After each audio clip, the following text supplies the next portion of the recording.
La louange est à Allah, le Seigneur des mondes, et que Allah élève davantage les degrés et les grades du prophète Mohammed.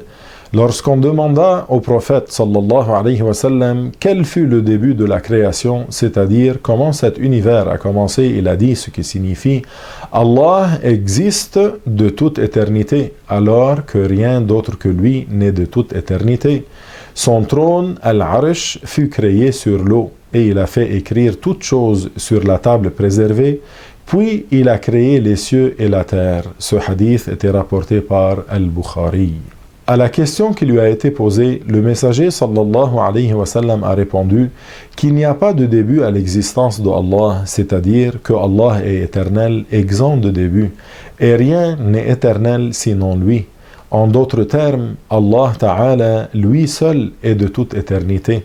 Allah crée toutes choses. L'expression « il crée toutes choses » signifiant qu'il a fait exister toutes les choses existantes après qu'elles n'existaient pas. Allah n'a pas fait que les créatures entrent toutes en existence en même temps.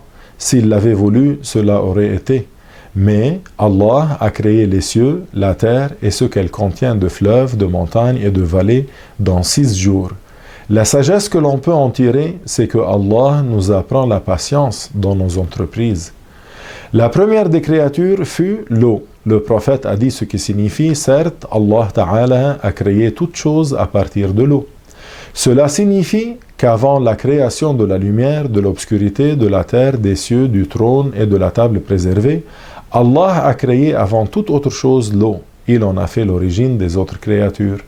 Ainsi, à partir de l'eau, il a créé le trône, puis le qalam élevé, puis la table préservée. Après quoi fut créé le reste des choses, c'est-à-dire la terre, les cieux, les animaux, les montagnes, les arbres et les rivières. La dernière des créatures du point de vue du genre fut Adam alayhi salam. Il a été créé après le Asr, l'après-midi du jour du vendredi.